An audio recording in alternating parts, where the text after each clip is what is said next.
We're back. It's Sunday recap. Adam. Yes, sir. Holy fucking Joe Mixon, baby. Oh my god, man. What got into this man, bro? I mean, I had to try to get creative. I'm like, the dude literally came out of the basement from everyone's viewpoint and went straight to the motherfucking moon. You see the staircase goes straight to the moon. Like I sold him just the day prior too, right? I mean, fuck me. I could have at least squeezed a little more juice, no? Definitely would have got more juice after this week. Holy shit, man. That man went for 55 in just generic 55. PPRs. Right. He can definitely drive 55. Man, oh my God. Let's go ahead and start with him, man. Let's put him up. Oh my gosh.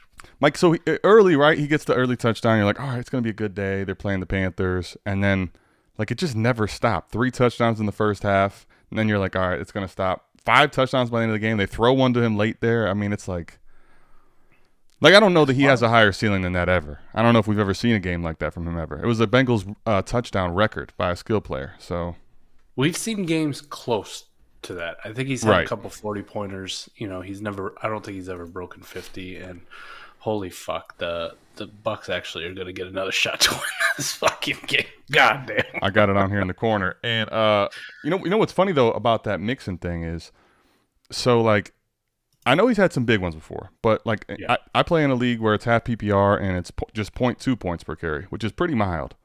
60 points. 60 fucking points. I mean, now don't get it twisted. I'm not saying that Mixon can't still have big games in the future. Like I think that if Zach Taylor's smart, he's trying to get a little more balanced with, especially while Chase is out. But man, that was Barry. What's good, man? Joe Mixon was good today, and he's still good tonight. Appreciate y'all tapping in. Man. Okay, yeah, we got you then, Koopa Troopa. Let me tell you this much: if there was a day to miss, there was 10 games during the main slate. I mean, Mike, that's insane.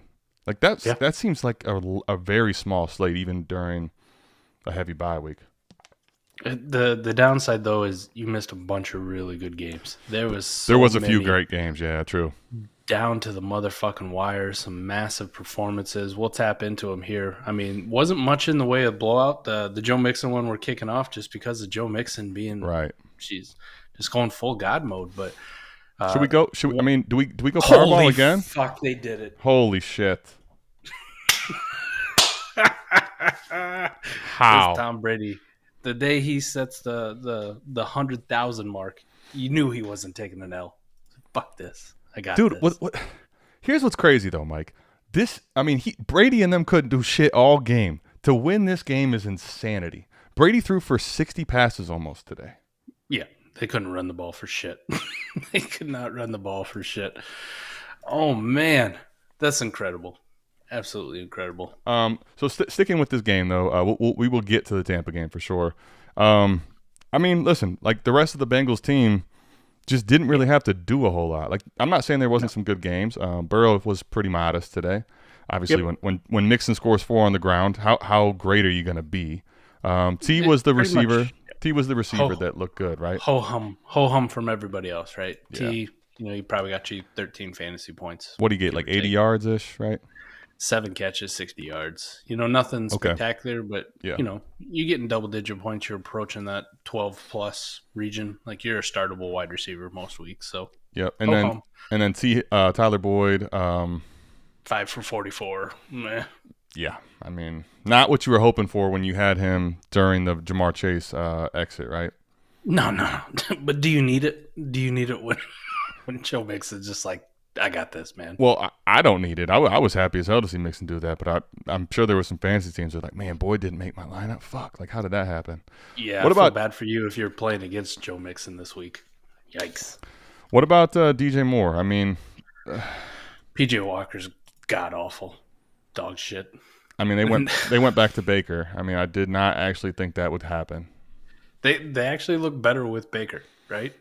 Yeah, they did. They did. I can't lie. They did. Now, how much of that is because the Bengals were up by so much they just kind of let off? Yeah. And how much of that's Baker? It'll be interesting to see what they do. You know, Sam Darnold's going to be making his return here real soon. Probably could have been this week if they wanted him to. Right. They do have a Thursday game next week, so I'm highly invested in seeing what the hell direction they go with in quarterback. I can't tell you who the fuck you should have on your team, right? You're just gonna have to play this by ear.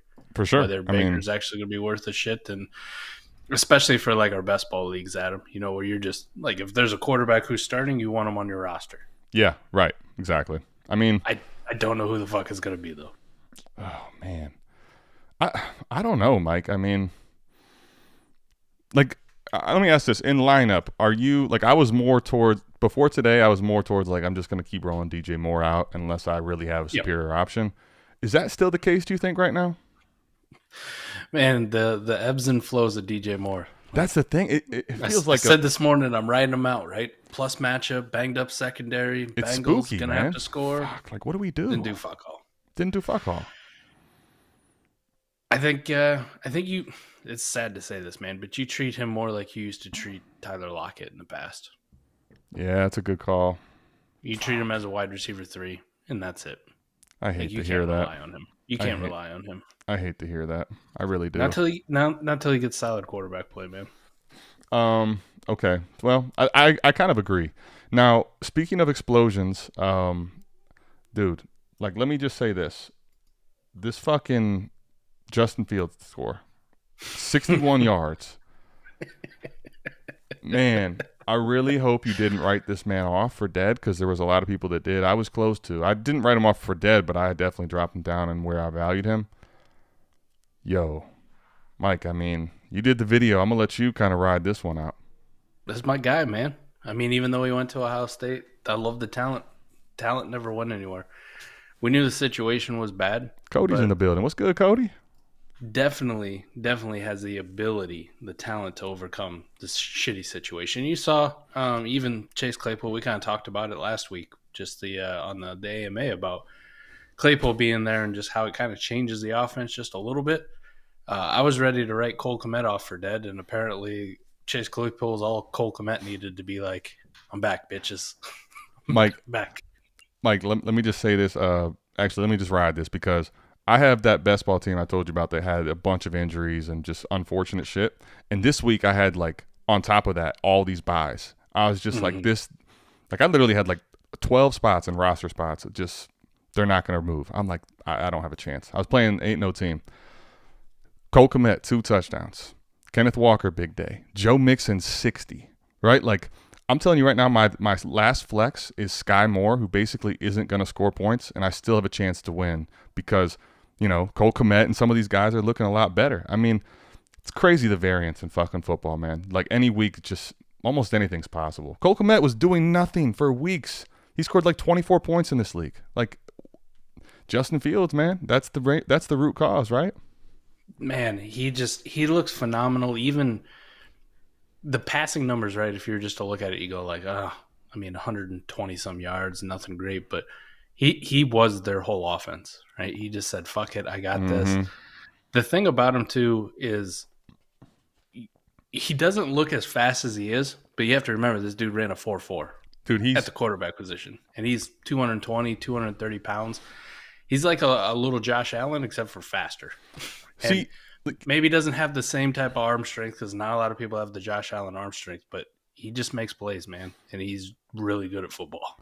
Honestly, like, I think I would say he's probably not quite Lamar fast, but I think needs to be talked about that he's, like, if you put all the quarterbacks on a 40-yard dash, and they're going to run it today, he's going to beat almost all of them. Like, he is very fast. I think this is the 61-yard touchdown should at least prove it to you that, like, you probably were underrating how good he is as a rusher or how good he can be, how his athletic skills can translate. Like, dude, 180 rushing yards? Name me the guys who had 180 rushing yards in the last 5 seasons at quarterback. None, because he broke a record. Thank you. That's the point. I mean, and you know the guy whose record he broke? I'd imagine number 7. Number 7. Yeah. Number 7 is correct. 100. I think it was 176 by Vic. So, yep. Pretty incredible for him. Actually, Adam, how sweet of it is for me. Just, I kind of been building this Fields case. Earlier in the season, I got egg on my face. It doesn't look good. People panicking. I'm like, I'm not moving him, man. I'm not selling him. You're at the all-time low. I think the panic is too much. Like, I want to see more. And then he slowly starts to build over these last few weeks, and I keep talking him up, and it culminates with us doing the 40 episode this last Friday, and it's like, Fields has got to be on the buy list. And I literally said on the show, like, I'm trying to buy all the absolute Justin Fields I can. And I'm glad I got quite a few purchased before today. Well, you know what? Dude, all right. Man, you know what's fun? Keep Trade Cut is going to be very fun for this because this honestly feels like the most reactionary dynasty market I've ever seen. And I think it actually is. Now, everyone in your league differs, but I'm telling you, like, yesterday's price is not today's price. Like, this dude, where do you have him right now? I'm genuinely curious because I don't even know how high I want to go yet. I'm still. I don't want to be too processing. reactionary. Right. Like, I've been coming up to that point over the last few weeks, but I'm putting him over T-Law, right? Ooh. So he's still going to be after Dak. But he's that next quarterback that I want, and then Trevor Lawrence. So really, all you're really doing is solidifying that back end of the QB1 territory. But he's in it, man, and he's in it pretty solidly for me. Like, I will put him over Trevor Lawrence. I'd rather have him than T-Law right now. Okay. I think they're still for me the same tier, but I tend to agree with you. Just because of that fantasy floor, man. Like, Trevor Lawrence has a bad game pass, and he has a bad fantasy game. You know what? Justin Fields has a bad game pass, and he's still scoring you 15, 16 points. I would honestly equate it to this is Jalen Hurts light. Like, outlook in the future, a little skeptical, right? But, like, are we really going to forgo that for Trevor Lawrence? Who, I mean, how secure for sure is he? I mean, maybe a little more, but it's not locked. I talked about it in the video that we did on him way back when, man. Talking about, this is going to be like a Jalen Hurts of 2021-esque type season where he's got to do it all. Yep. And a lot of it's going to be on his legs, and he isn't going to have the prettiest numbers. Now, if they go out and actually invest in weapons, they already started a little bit with Chase Claypool, but they need to fix that offensive line and get it up to like what Jalen Hurts gets to work with, and they need to get that running game cooking too. But they do, man. Sky's the limit for Justin Fields on what he can do. Like, we were talking about Jalen Hurts and just how excited I am for him now and how I'm finally bought into him and where I would rank him. Yeah. Justin Fields has that same game plan, that same ability. And the thing is, too, like, he doesn't have as much of the negatives because Jalen Hurts, we always carry that. Oh, he's a second-round draft pick. Are they going to commit to him? Like, the Bears traded up to get this man. Now, it was a different regime. I understand that, but still, that draft capital carries a lot of weight. So I'm balls deep on Jalen Hurts.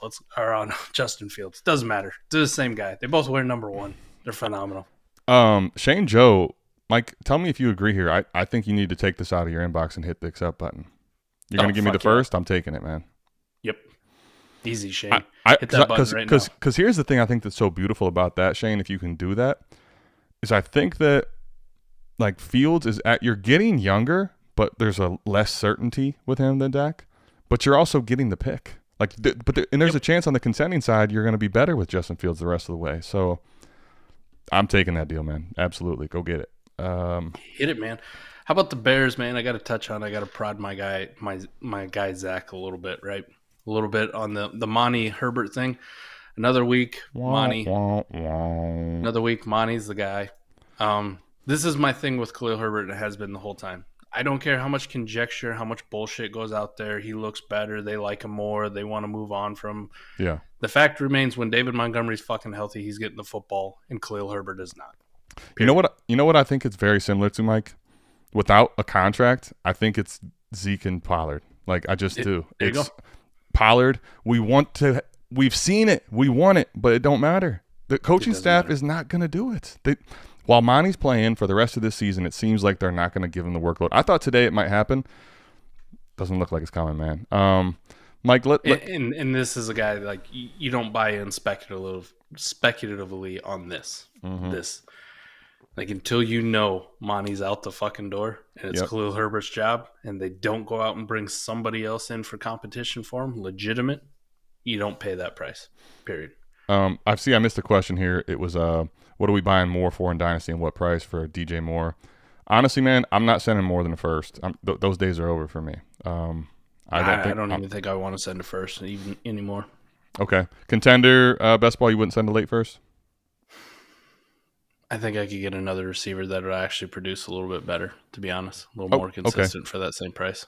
If you can do that, I would agree. I think that depending on your league settings and stuff, or not your league mates. I get you. Yeah, in best ball, I'm more willing to send away a late first just because I don't have to choose when to start them. In a fucking lineup league, I don't think you can do it at all. That's why I wanted to talk about that, because I think in lineup I'm not doing a late first even, to be honest.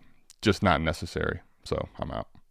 Nah, I'd rather just in lineup keep the allure, whatever those late firsts are going to be in 2023. Even though I dunk on it all the time, it's just like at this point, I'm probably going to get something similar in value range, and probably something a little hotter in name too, which people might value a little bit more, be a little bit more excited about than what we've seen for DJ Moore's entire career. Kevin, I think the answer too is that I would just, if I'm going to buy him in lineup, it's got to be a down tier and probably not a contender. Otherwise, I'd probably just stay away. Okay. How about the other side of that Bears game, man? I was just going to go to that. So let's listen, man. Speaking of quarterbacks rising up the board, I don't know that he really can rise any higher than he's been, but I think he's starting to solidify. Like, everybody that says he didn't like the big arm, he needs a rocket arm. Why? Doesn't matter. So somebody tell me why. I'm asking, because it's accurate. It's everywhere it needs to be. Guys are running open. This is the fucking NFL, and fantasy points are scored off how a quarterback does in the NFL. Like, why? Why does he need to have a rocket arm? This is the so for those of you who follow any amount of basketball, Adam, you'll get this reference. But you remember in Steph Curry's earlier days when he was around, he's always getting compared to another point guard at the time, Russ. And everything Russ could do. Russ is a crazy freak athlete.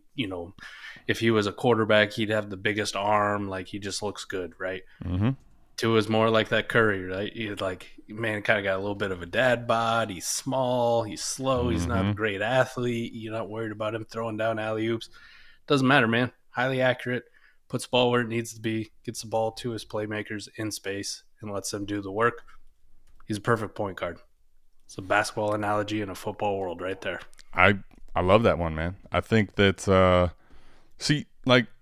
I think here's the reality with Tua. He's never going to get to the elite tier, but we never needed him to, right? Like, he doesn't have the rushing floor. He's not going to get to that next tier. But I think he could very, very real stay in this tier 3, tier 4, whatever you decide to call it, for a long time. I really do. Yep. I think that's pretty simple, and I think the reasons, Mike, we all know are the two guys on the right now anyway, until this changes, right? Tyreek Hill is running rough shot over this league. Dude, I'll take the fucking L on Tyreek Hill losing value. He doesn't appear to be. He's looking great. Bro, did you ever think in a million worlds when Tyreek got traded, he'd actually be more valuable today without Patrick Mahomes than he was with Patrick Mahomes?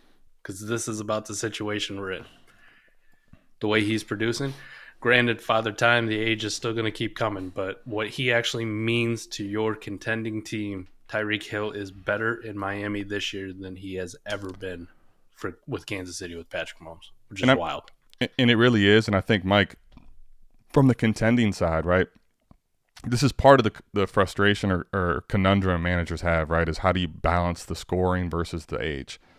This is one of those where, he's 28, like same as Diggs and Kupp and those guys, right, 28, 29, but you ride it out because on the contending side, who is really more valuable? I mean, Jefferson's not actually showing that that's for certain, right? Jamar Chase is down. A.J. Brown is good, but he's not quite as volume. He doesn't quite get as much volume. Diggs, Cooper Kupp. I mean, you're talking he's in that mix on the contending side with anybody you name. Yeah, he's fucking phenomenal. I mean, anybody who's looking at Warp Data could also tell you that too. Just what he brings in every single week. And the crazy thing is, he didn't have many touchdowns up until this week. Now he got another 2, but just the high floor that he had, just because he's getting targeted so much. Like, he is the main point of it. And then you just brought up here the actual big play home run hitter, right? Tyreek, he does hit those big plays in the home run, but it just seems like when they need it, when you want to put the dagger in a team and you want to break their back, it's that guy right there. Yes. Jalen Waddle. Man, you like how I got the little hologram kind of moving like that, giving me the little Waddle thing. The little Waddle going. I mean, here's the thing, man. Like, Jalen Waddle, his value kind of came down from what we thought, but I don't know that it actually did really. Like, no. He's just fine as the 1B. And he is the 1B, but he still fucking scores elite. He's still really young. I would say this, though. I wouldn't be trying to go get those guys unless you can get a reasonable deal, because they're going to cost you an arm and a leg right now, dude. Anybody who has them too ain't giving you a reasonable deal. Fuck, no. Like, what is your motivation to? You better come at me. All right. You know what? These dudes. I've heard a lot of stuff. Let me get the other comment. So we're going to have to go and do this, man. Wow. A lot of comments. Y'all keep it coming. Here it is. Patty came in here. Kenneth Walker, him. So, Mike, let's talk about it, man. Kenneth Walker is RB1 on Keep Trade Cut, right? Officially now. What do we do? Because the receiving volume isn't great still. Like, I don't know that it ever will be. But, man, better this week, right? 4 targets. One of them pick 6. That's on fucking Geno, though. That was a pretty he knew it was a bad play, and he hasn't been making many of those. But, Mike, I don't know what to do, because here's my fear with Kenneth Walker is, are you really going to get the big boy offer for him, right? I would move him if you're getting north of 2 first, really, but are you going to get that? Probably not. So what are you going to do? What do you need in return? I guess this is the question here. This is where we have to be content with our pre-draft evaluation. And I want to sell him high, right? I want to sell him at the peak. Mm-hmm. It's much easier to do in today's day and age with wide receivers when they spike like this, Adam, than it is with running backs, because of the whole running back narrative. Right. I think that's going to keep him down. Long gone are the days of Dynasty RB1 getting 3 firsts in return. Now, if you can approach that, somebody wants to send you 2 firsts and 2 seconds for Kenneth Walker, you ship him out the door immediately. I love him to death, but he'd be gone. Right. Period. I'm going to de-risk myself, and I'm just going to move on. But if I can't get that man, if the best I'm getting is 2 firsts or 2 firsts and a shitty throw-in, I'm just gonna sit back and smile. I wish I could move him, but I'm gonna sit back and smile at the fact that my pre-draft analysis was on point, and I got the Dynasty RB1 sometimes at the 105 to 106 because people fucking hated him. So yeah, I was someone trying to buy him from me was DMing me, telling me, he's going to be behind these guys. He's not going to play. He's not going to do anything for you for a whole year. Why aren't you going to trade me in for Treylon Burks? Because I drafted him ahead of Treylon Burks, and you're trying to now send me the pick I could have had. What are you talking about? Listen, here's the thing. I think for me, if I'm going to move him, what I'm trying to do is get at least a legit liquid first or 2 generic or later first and a running back that's in that range of startable in lineup leagues, right? Even in best ball, I'd do that as well. I'm trying to think of the names that I would take. A Singletary, a Khalil Herbert, something like that. Maybe who else could you take there, Mike? Deontay Foreman was so bad this week.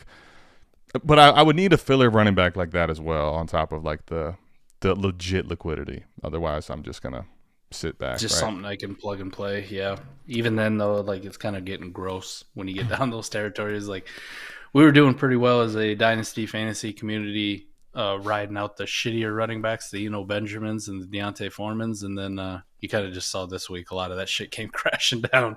All the Deion Jacksons, you must start him, and then he goes out with an injury and doesn't do fuck all. It's just like you're bound to have those, man. And then the old trustees that we've gotten out on, of course, go for 55 fucking points, like Joe Mixon. Now, I mean, by the way, what's up, Corey? Appreciate you stopping in. Appreciate everybody in here. If you could hit that like button while you're in here, appreciate that. 7 Goat Rings in the building. 7 Goat Rings, man.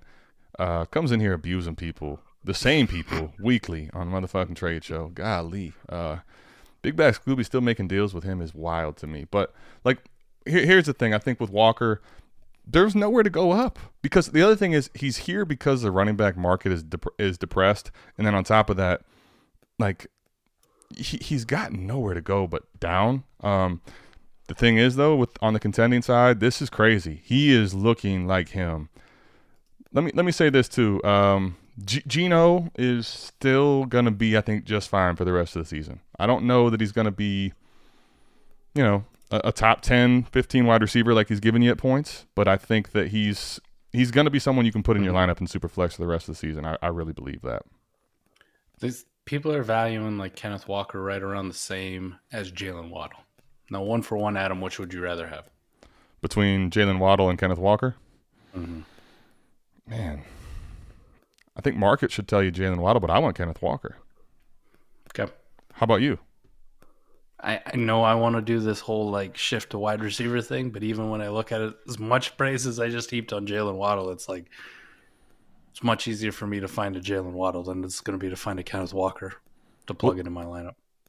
See, that's the thing though, Mike, is that like I'll get off of Walker if I can get like a really good receiver or 2 assets, or I'll liquidate him. But I'm not like just moving him 1-for-1 for somebody else. That doesn't make sense for me. I feel you. Like you're gonna have to get kind of fancy with the tear down, right? So Kenneth Walker is probably gonna be at this point, if he keeps it up right, he's gonna be a mid to late startup pick, first round. Like I'm gonna try to go down to like the CeeDee Lamb, the T Higgins, like, and try to get a plus and see what I can do there. I think that's gonna be what I'm gonna try to do, because I think just flat out people giving me 2 firsts, 2 seconds, or damn near 3 firsts isn't gonna happen. My bad, I was on mute there. I'd agree with you, Mike. I think that, with Kenneth Walker, that's the reality for him. Man, let me say this too. I think there's a lot of games we got to get to, but how about the other side of that Cardinals game, man? Kyler Murray, who we just got done dunking on with Scott on the trade show that came out Saturday. Again, showed you why. Showed you absolutely why. This offense is fucking disgusting. Dude, it's bad, man. It's really bad. Like it's really bad. Like I don't even know what to do with it, honestly, if I'm being real. Man, just because of the quarterback situation, man, I can't keep moving Kyler down before he's just out of the top 12 at this point. But it's not good. They look inept as fuck. They pretty much shut down Hopkins. Now, he did get you a touchdown, but 5 targets, only 5 targets for the guy who's been pretty much your whole passing offense. That was fucking weird. Rondale Moore, I guess, if you really like Rondale, it was nice to see him get 10 targets, 69 yards, 8 catches. Though he did have a hand injury there at the end, maybe a wrist. I don't know what the hell it was. And then Zach Ertz, just doing Zach Ertz thing. But they could not run the ball outside of Kyler Murray scrambling for his life and also taking a bajillion sacks. Right. Yep. I think let me pull him up here too, dude. Let's go. I mean, Kyler, Mike's right. He hit it on the head with the trade show. I think you're paying for the name, and like that doesn't feel good for me. Honestly, like if you can get out for the full price of Kyler, if you can pivot to another quarterback in the top 10 range, I think it might be the right time to do that. Yep. I don't know, dude. Like, especially with his long-term outlook, the more I think about it, it's tough for me to get into Kyler, honestly, man. Really tough for me to get into Kyler. It's just, you wish things would change, but you don't think it's going to. He's locked in. Cliff's locked in. Like, it's going to take a massive financial move from their front office in order to do something on the part of getting rid of Cliff, bringing in a different system. And the whole reason Kyler's in Arizona in the first place is because of Cliff. So I don't know. I don't know what they're going to do there. It's just not something I want to buy into. By the time they get Hollywood back, which they get another field stretcher and makes the offense good, like the season's going to be over for the fantasy perspective. So I don't know. Maybe you just ride them out. I'd love to get off of them right now, though. Like, yeah, I'm with you there. The shitty part is the guy that I would talked about moving down to, when we were doing that trade on the trade show, just had a blow up week. So yeah, that went bye pretty fucking quick. Yeah, you would have had done that right on the news Saturday that Mike brought to us. But we got a question here before we continue with the Arizona game, Mike, here. Long question incoming, so if it's passed, no stress, fellas. We got you. 6-3 and in 5th place. I have 623 first. ETN's his only running back. He's got Geno and Pickett at quarterback. Wide receiver is loaded with young talent. That's great to hear. Do I move picks to try and make a run at it or just ride and keep all the picks, basically? So does he say his record here? He's 6-3, going to be in 5th place.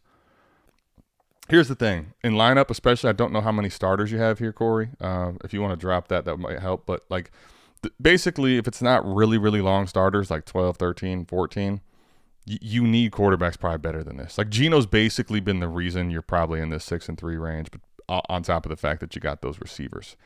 ETN smashing. Like, we're going to get to him, too. But I think I'd move some of them if I could get a true upgrade, a difference maker at quarterback. I think that's the thing here that you need to do first. Like, don't worry about the running backs yet. You let ETN be your main guy. You see if you can get a real stud quarterback that's out there. If you can do that, then you can start figuring out the running back piece, and you're good. But like, I think otherwise, I'm not going to just move a bunch of shit unless I can get the quarterback. I don't know what you feel, Mike. Oh, it's start 10, by the way. Yeah, you got to get the quarterbacks. Both of them. If you can't get the quarterbacks, like, I'm good, or at least one, minimum one. If you get one, it's going to need to be a stud. Like, I'm talking stud. I'm talking a stud. Yeah, it needs to be. Like, I'm talking the top 5 guys. I'm talking Josh Allen, Mahomes, Hurts, Lamar. I don't even know. Probably do it still for Herbert because longevity's still worth it, but I don't know. If I can get one of those guys, I'm probably just going to hold off. Unless you can get 2 at a reasonable price, At this point, too, like, if you could take, like, 2 of the later firsts that you project out there and you could push them in for Tua or Fields, I would do that at this point, too. Great call. That's the other option. That's also, like, a future move, and you can kind of see where this year runs with variance. You know what I mean? Without fully pushing everything all the way in. If you make that move and then people are like, oh, maybe he's in the buying market, maybe that does open up an opportunity for you to buy, like, some vets that people are trying to get off of on their failed contenders because they want to rebuild.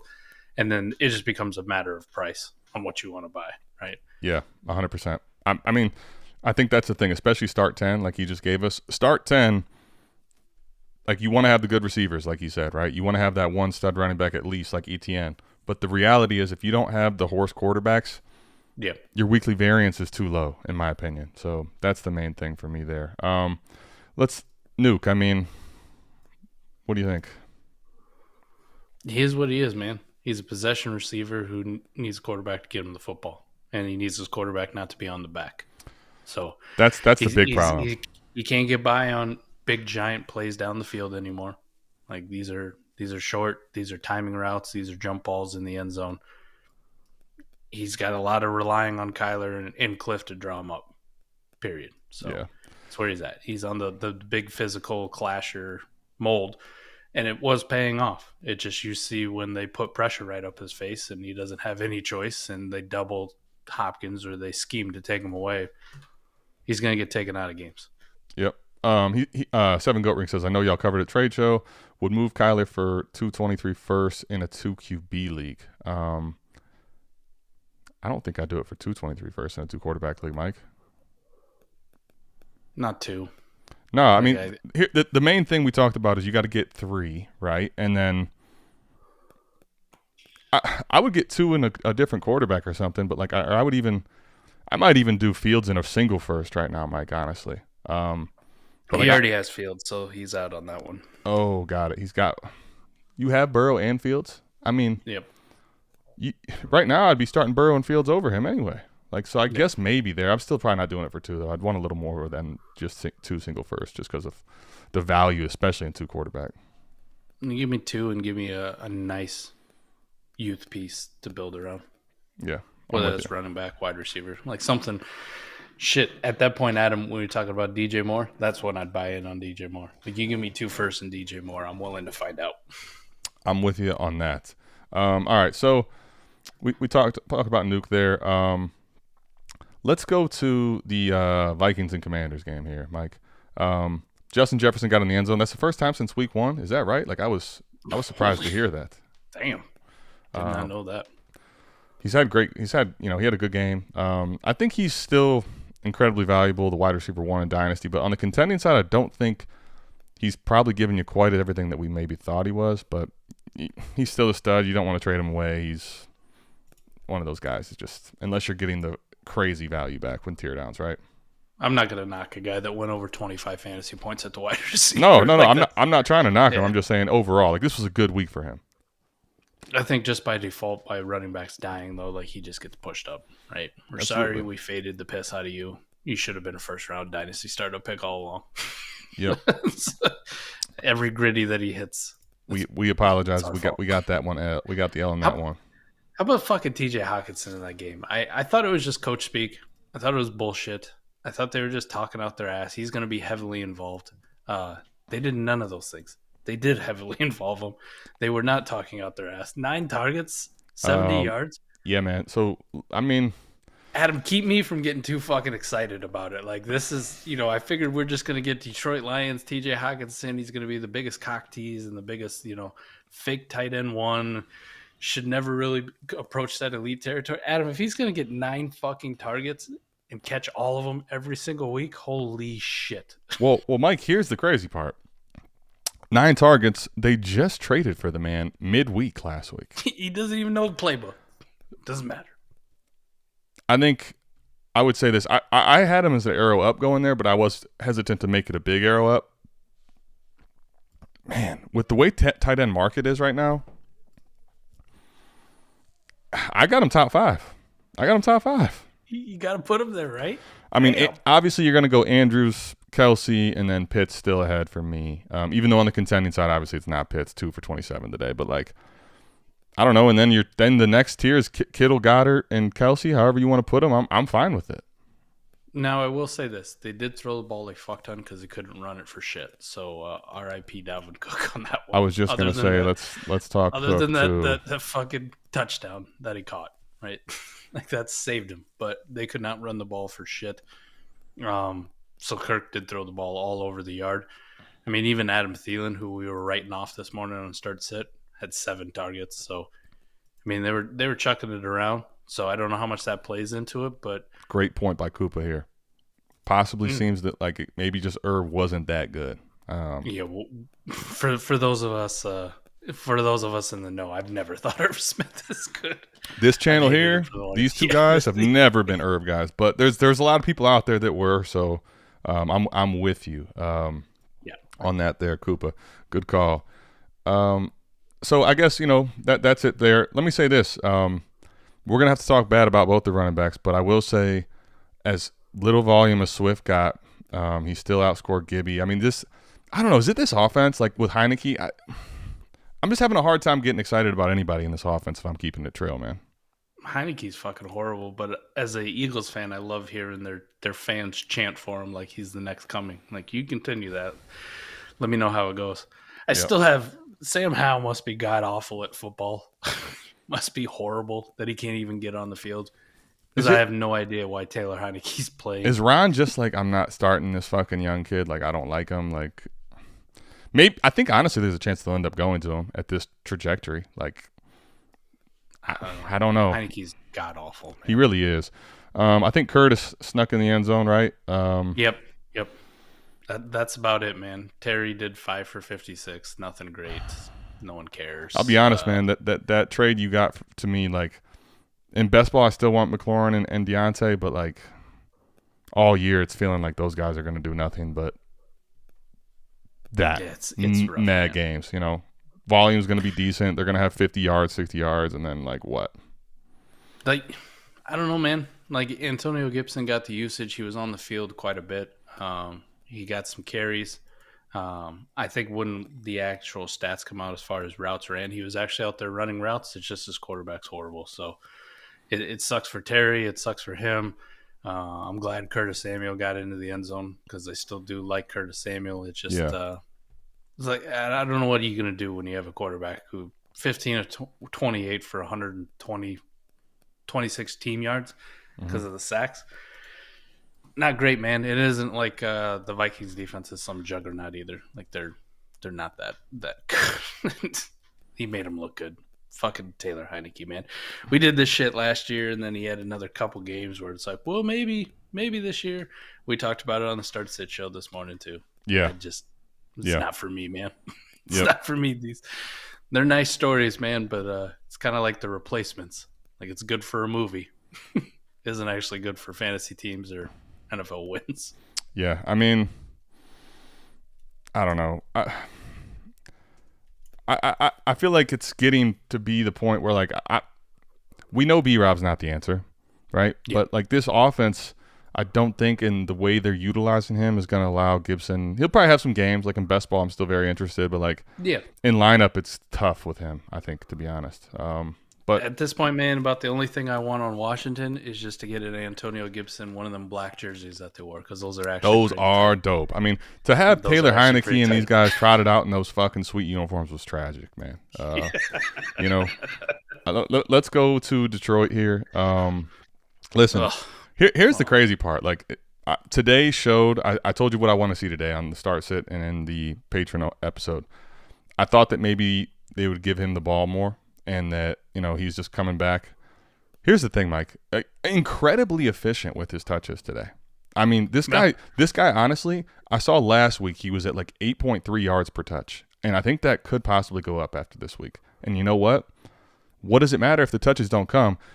Like right now, he's a fine RB2 if you've got a hero RB approach. Like his touches don't allow that. Like he does get valuable touches and catches, but if he's not scoring a touchdown, like he's probably going to be an RB2 on the week. It's just the way it is.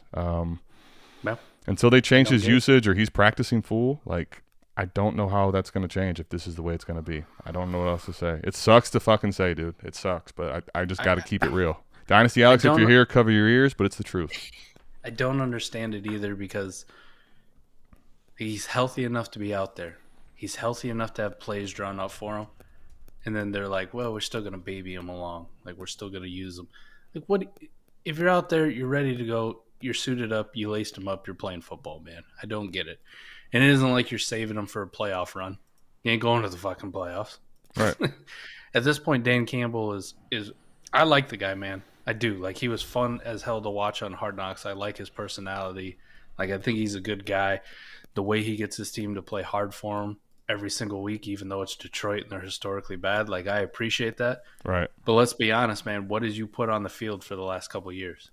Like, your job at some point is going to be on the fucking line.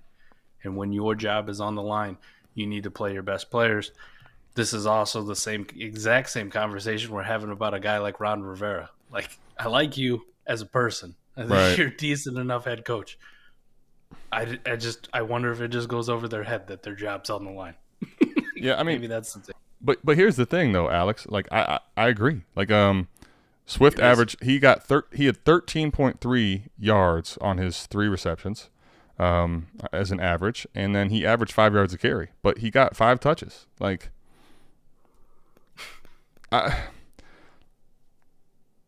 it's mind-boggling because I don't know what they're doing. Like if you're trying to rest him to get him full, sit the fucking kid. Let us know he's not healthy. If you're trying to save him, if this is like how you're going to utilize DeAndre Swift because you're worried about getting hurt, like just don't play him then because you're going to get him. You need to get him hurt. You need to play him more. Like this is stupid. This is honestly stupid for me. I don't know. I'm troubled by it, man. Honestly. It's kind of like what we talked about earlier, man. And at this point, until you see different, like if it's Jamal Williams or DeAndre Swift as a start-sit question, you got to start Jamal Williams. Well, here's the thing, Mike. Let me say this. I'll tell you what's crazy though, right? You do, but you don't. Because here's the reality. He got no catches. If you don't play in points per carry, he had 24 carries for 81 yards. Speaking of inefficiency, 3.4 yards a carry, right? So in PPR leagues, he got you 8 points, 8.1. So DeAndre Swift gets you what? 3, 7. He gets you the exact same thing on 5 touches. So it took Jamal Williams to give you 24 touches to get what DeAndre Swift got you for 5. They had the exact same score this week. The difference is once DeAndre Swift gets highly efficient and gets him down into the goal line situation, his ass goes and sits on the bench. And then Jamal Williams comes in? And that other piece of shit comes in and rams it up there 3 times in a row. And maybe one of them might be successful, Adam. Yeah. Well, maybe one of them, that's why you start him over Swift. Well, now listen, I agree with you. I'm just saying, Swift is not a great starter anymore. He's okay. But Jamal Williams, he's going to get all these touches, and unless he gets in the end zone, he's probably not doing shit for you. He's like A.J. Dillon if he got all the touches, because A.J. Dillon, again, blows. Amon-Ra St. Brown, very average. What's amazing, we're saying all this, and they fucking beat Green Bay. I'm not putting one Green Bay person up here. It's just a disaster, a clusterfuck over there. Rodgers, 3 picks, 9 points. What the fuck? It's disgusting, man. The receivers are all terrible. The running backs are all terrible. Castle Black made a good point. So he actually did outscore him because I knew there had to be something. He had a 2-point conversion. So good call. The tight ends for the Lions, too. We're all trying to figure out if it's going to be Wright. It's going to be Mitchell. It's none of them. None of them. They're all bad. So at least it wasn't like somebody else exploded in the passing game. It was a pretty pedestrian passing game. Amon-Ra still led the way. 9 targets, 4 for 55. Yeah. You're going to have bad weeks, just what it is. So nothing to really take away from this Amon-Ra game other than the fact that I can't believe they only threw for 137 yards and still beat the Packers' ass. That's just how bad the Packers are. Yeah. And you Aaron, or A.J. Dillon truthers are about to get your wish, man, because it sounds like Aaron Jones might miss in a game or two. So yeah, you're about to – everything that you drafted A.J. Dillon for, you're about to find out whether you're full of shit or not. And you probably are. Because I've seen him without Aaron Jones, and he's still horrible. Any word on the Doves injury? I haven't heard much at all. Mike, have you? And let me say this, too. A.J. Dillon early had 3 carries inside the 5 that all got stuffed. And, I have him on a best ball team. I have him on a couple best ball teams, I believe. And it's just now what sucks about it is he's not tradable, and you just keep hoping for the work, and it's what is this doing for me? It's not doing shit, but you can't move him because he's no, who wants A.J. Dillon? Another Christian Watson concussion too. This is full. I don't want anything on that offense if I'm keeping it 1,000%. Let's talk about some good stuff here.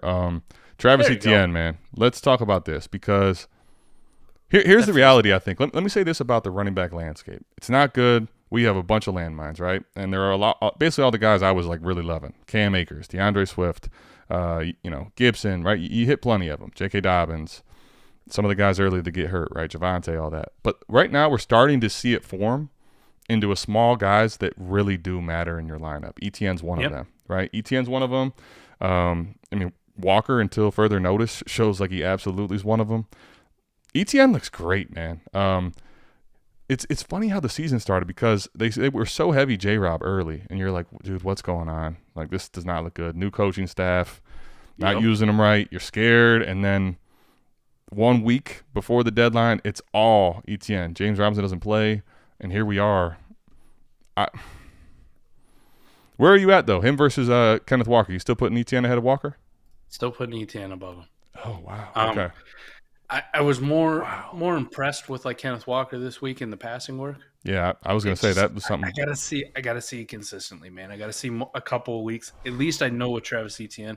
Now it's not like he's not like Leonard Fournette from last year, just going to catch 70, 80 passes, right? He's not Alvin Kamara at this point yet in this offense, but it's just more consistent. That floor is always a little bit higher. So even when the rushing or the touchdowns aren't there, I feel better about him. And we're talking 1 year difference, and in reality of NFL terms, they're both rookies this year. So yeah, for me, I'm definitely still Walker over Etienne. I think market says that. I will say this though, for me, let me ask you this right now: is JT still a tier above everybody in your opinion? Yes. Okay. Here's what I'll say about JT. Yes. Personally, for me, like in Dynasty long term, I would say probably yes. On the contending side, the answer is no, because I don't even know what the rest of the year looks like. And then here's the other problem with that's baked in. The reason I think that if I'm looking long term, it should be JT for me. But the reason I'm going to tier them all together now is this: because of him going into year 4 next year, we know what that does with dynasty value, right? Mm-hmm. So that's the big like difference for me. Why I think I'm going to put them kind of all in a little bit of more of a jumbled mess until I see Jonathan Taylor healthy, and he's also got Ellinger all year. Like this year as a contender, I don't think it's JT ahead of everybody. I don't. I really wonder how much longer they're going to keep trotting out Sam Ellinger like we're fucking stupid. But here's the problem. There's something with Matt Ryan's contract that basically says if he goes out there and he gets hurt, they like have to guarantee all this money. So they're like, we're not doing that. Like that was like the owner's call. So like they didn't trade for anybody. Who are they going to go put in? Like they don't have anyone. It's wild, man. Somebody when we got told in the comments that we were just haters. Sorry. I mean, I guess at times we are, but we try to be real. And speaking of being real, Christian Kirk, man, we kind of called this as a good game was coming for him. Jay Rich really put it on us with the slot coverage, right? Yep. Christian Kirk was a great play today. He's going to have these, man. More often than not, like you'll probably be disappointed if you rely on him too much. I think I got too over my skis on early season talking about him being like the Stephon Diggs to Trevor Lawrence's Josh Allen, right? We put that shit to bed, but he's a great number 2. He's a great 1B next year when Calvin Ridley comes back. So he can do this. He can beat number 1 coverage. I'm with you. The number 1 coverage just has to be in the form of a not super great defense. Yep. like the Raiders. We got Sunday Night Football coming up with Mahomes and the Titans with Malik Willis in there and not Ryan Tannehill. I could see a bloodbath. Let me say this. Let's talk about a couple more games real quickly because we do got to get out of here. Anybody, if you have any more questions, man, throw them in there now because we want to make sure everybody can get to watch the game. Let's talk about the Jets here real quick, Mike. Garrett Wilson. Sauce motherfucking Gardner. that's goddamn. Sauce Gardner. But I will talk about Garrett Wilson. 8 for 92, baby. Right? Wow. Again, Elijah Moore's a no-show. I guess the question the correct answer to us being like Garrett Wilson or Elijah Moore when we had them back-to-back in our rankings, and you're like, just pick one, whoever you like, do whatever. It should have been Garrett Wilson 110%. I'll say this. I said Garrett Wilson for me, and you said Elijah Moore, but we said they're the same tier. We were both wrong. It should have been Garrett Wilson only, right? So Elijah Moore's not even in a tier.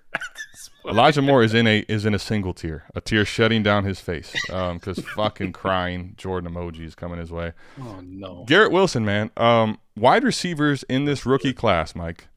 Where are you at? Wide receiver 1, man. I'm with you. I think it's him and Olave at the top. The shitty part to say is Zach Wilson has played like dog shit. And out of all of them, Garrett Wilson has the best quarterback out of all them rookie receivers. Other than Olave might actually have a decent one with Dalton, though. Like Dalton's playing much better on fantasy than his stats are much better and his fantasy is much better than Zach Wilson. Andy Dalton's horrible. We know that, but he's given him yards that are really good. He's still fucking horrible. I'm not disagreeing, but this guy's bad. Like right now, okay. He's bad. He's scaring the shit out of me, man. I give you that, man. He's scaring the shit out of me, dog. He had some moments, though. He had some moments in this game against the good Bills defense, and he didn't throw an interception. Ooh, all right. I think we're going to continue to see moments though from him. Like he has the moment flashes. I just don't. If he's this inconsistent, I don't care about the moments. He's got to put that shit together, man. Doesn't this remind you? Speaking of the guy he just played, doesn't this remind you a lot of like Josh Allen's second year? Oh, where, like, yeah. You see those immense moments of talent, and then you just see like what the fuck were you thinking plays? Like, why did you think that was a good idea? That game versus Houston, especially, yeah. When he did the lateral, like, what are you doing, man? What the fuck are you doing? Zach Wilson kind of reminds me of just a smaller Josh Allen at times. Mike, you can see the talent. You just hope he puts his shit together. So here's the thing. Seven Goat Ring says, where is he with the 23 class? Wide receiver 1 for me. What about you? Wide receiver 1 for me. No question in that class. I think I would put him right after the 2 quarterbacks, Bijan, Gibbs, and probably another running back. But he would be right after that. Okay. Yeah, he's wide receiver 1 in that class for me. There's no question I would take him over Butte and Jackson Smith and Jigba and Quentin Johnston. Well, the thing is, like Jordan Addison doesn't have the NFL frame I think that Wilson does. And I like Jordan Addison. I'm not going to get into the whole like BMI hating, but I've seen Garrett Wilson actually do it on NFL field versus NFL defenses. But that's my point. Do it at a high level. Because I haven't seen Jordan Addison on the field and he has the frame that he does, I'm not going to draft him ahead of Garrett Wilson. I'm not going to do that at all. Correct. Jackson Smith and Jigba is just like, I love the talent of him, but I saw Garrett Wilson at Ohio State a lot longer than I did JSN, and he's more sure than all those guys. So he's wide receiver 1. Let's see. Anything else? Any other games we wanted to touch on real quickly here? Trying to think. Man, we kind of covered everything. I like how everybody dunked on me this morning. I'm the only guy who goes start Derek Carr over Taylor Heinicke. Oh, speaking of Derek Carr, that was it. I knew there was one. Derek Carr, Devontae Adams. Great game from Devontae Adams. Yeah. I think he's still fine on the Contender. Much better first half than second half. Of course. So is the way of the Raiders. After they got up by 17, they just thought, fuck, we stopped playing. Does McDaniels get fired in year 1?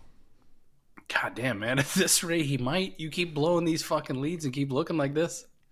20, dude, they're paying way too much money. They've given up way too much future draft capital to be 2-6. Like, did you see what I asked? And this on is Twitter a playoff. This is a playoff team last year too, Mike.